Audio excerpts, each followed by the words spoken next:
বাংলাদেশ পার্শ্ববর্তী এলাকাতে কাঁটাতারের বেড়া নেই। মমতা ব্যানার্জি যেহেতু জমি দেননি, সেখান দিয়ে অবৈধ অনুপ্রবেশকারীদের ঢুকিয়েছে। আমরা এদের নেব না।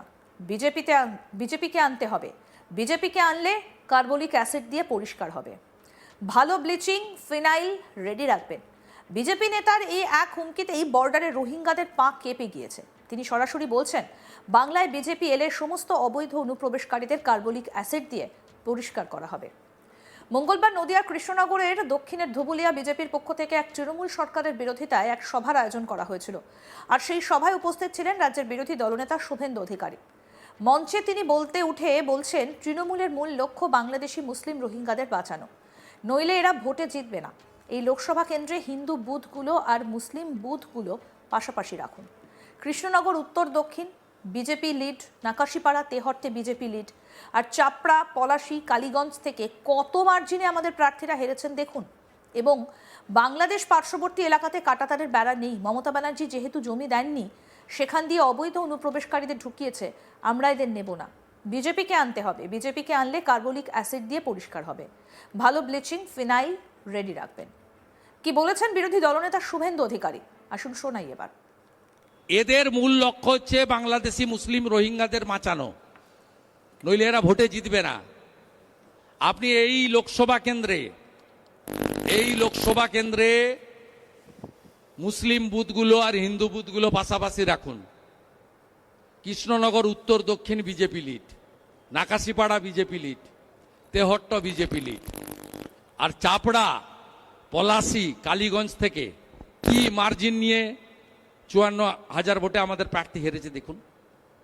এবং বাংলাদেশ পার্শ্ববর্তী এলাকাতে কাঁটাতারের বেড়া না থাকার জন্য, যেহেতু কাঁটাতারের বেড়া নেই, জমি মমতা ব্যানার্জি দেয়নি, অবৈধ বাংলাদেশি মুসলিম অনুপ্রবেশকারীদেরকে ঢুকিয়েছে। আমরা এদের নেব না। পশ্চিমবঙ্গ নেবে না। বিজেপিকে আনতে হবে। বিজেপিকে আনলে একদম কার্বলিক অ্যাসিড দিয়ে পরিষ্কার হবে। পরিষ্কার কথা। ভালো ব্লিচিং, ফিনাইল রেডি রাখবেন। শুভেন্দু এরপরে হিন্দুদের উদ্দেশ্যে বলেন, ওরা যদি 100-র মধ্যে 99টা ভোট তৃণমূলে ফেলে, আপনি হিন্দু বুথে 100-র মধ্যে 99টা ভোট পদ্ম ফুলে ফেলতে পারছেন না কেন? আপনারা যদি এখানে 80% হিন্দু যদি এক জায়গায় ভোট দেন, তাহলে আপনাদের এই দুর্দশা থাকবে? আর কবে জাগবেন? কেন ঘুমোচ্ছেন? জাগুন, এই লড়াই জিততে হবে। আর কি বললেন বিরোধী দলনেতা, শুনবো সেটাও। ধর্ম যার যার রক্ষা করার দায়িত্ব তার তার। ওরা যদি নজরুল যদি মুসলমান বুথে 100-র মধ্যে 99টা ভোট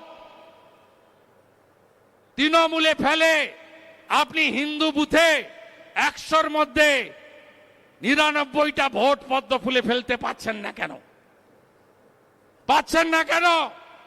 আপনারা যদি এখন, সবচেয়ে বেশি হিন্দু ঐক্যবদ্ধ হয়েছে মালদা উত্তরে 85%, তারপরে হিন্দু ঐক্যবদ্ধ হয়েছে আমার নন্দীগ্রাম বিধানসভায় 72%। আমি জিতেছিলাম মুখ্যমন্ত্রীকে হারিয়ে 2000-এ, আর অভিজিৎ গাঙ্গুলি লিড নিয়েছেন 8200। আমি আগামী বিধানসভায়, আমার বিধানসভা কেন্দ্রে বিজেপি যাকেই দাঁড় করাবে 85% হিন্দুকে এক করে 20,000-এর বেশি ভোটে জেতাবো। আপনার এখানে যদি 80% হিন্দু এক জায়গায় ভোট দেন, তাহলে আপনাদের এই দুর্দশা থাকবে? এই কালো পতাকা দেখানোর সাহস থাকবে? কখন জাগবেন? কেন ঘুমাচ্ছেন? কেন ঘুমাচ্ছেন আপনারা? জাগুন আপনারা। এ লড়াই জিততে হবে। তৃণমূলকে তাড়াতে হবে। তৃণমূল কি কি চুরি করেনি? কয়লা, বালি, গরু পাচার কি করেনি বলুন? তারপরে বারাসাতে মরে গিয়েও শান্তি নেই, চোখ তুলে নিয়ে পালিয়ে গেছে। এত নিকৃষ্ট মানের চোর। আর মুখ্যমন্ত্রী, লজ্জা লাগে? এই চেয়ারে বিধান রায়, এই চেয়ারে অজয় মুখার্জি, এই চেয়ারে জ্যোতিবাবুরা বসেছিলেন, ফাইল নিয়ে বেরোচ্ছেন, বলছেন আমি কাড়িয়ে নিয়ে এলাম ফাইল আর ল্যাপটপ। আমি তো স্লোগান দিচ্ছিলাম, ওইটা দেখে জেনে গেছে জনতা ফাইল চোর মমতা। তারপরে সুপ্রিম কোর্টে দেখলাম ইডি বলছে শুধু ফাইল নেয়নি, মোবাইলও চুরি করেছে। এখন তো সবাই বলতেই পারেন জেনে গেছে জনতা, মোবাইল চোর জেনে গেছে জনতা। তিনি আরো বলেন, চোরেদের হাত থেকে বাংলাকে বাঁচাতে হবে। ইলেকশন কমিশন সবে ট্রেলার দেখিয়েছে, ব্রেকফাস্টেই 58 লাখ আর লাঞ্চ হবে 14ই ফেব্রুয়ারি। আর কি বললেন শুভেন্দু অধিকারী সেটাও শুনবো। বর্ডারটা তো ফাঁকা, 540 কিলোমিটার জমি দিল না বিএসএফ কে, হু করে ঢুকছে, হু করে ঢুকছে ছাড় পোকার মতো।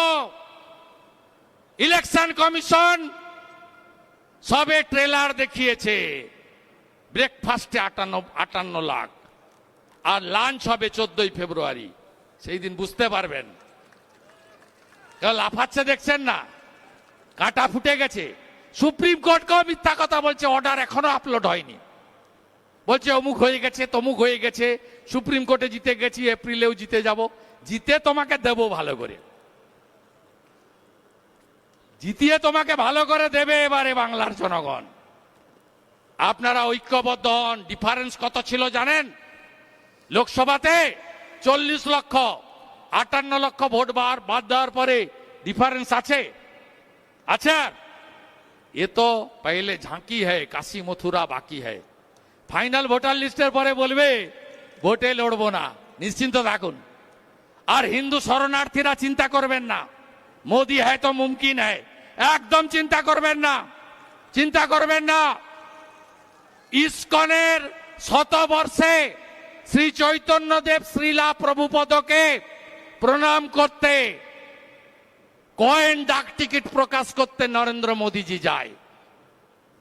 নরেন্দ্র মোদীজি হরিচাঁদ ঠাকুর, গুরুচাঁদ ঠাকুরকে প্রণাম করতে বাংলাদেশের ওড়াকান্দিতে যায়।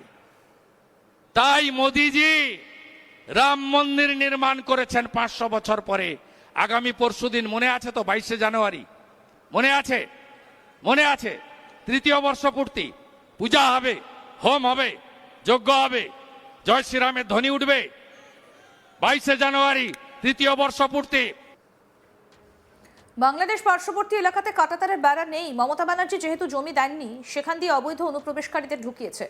আমরা এদের নেব না, বিজেপিকে আনতে হবে। বিজেপিকে আনলে কার্বলিক অ্যাসিড দিয়ে পরিষ্কার হবে। ভালো ব্লিচিং, ফিনাইল রেডি রাখবেন।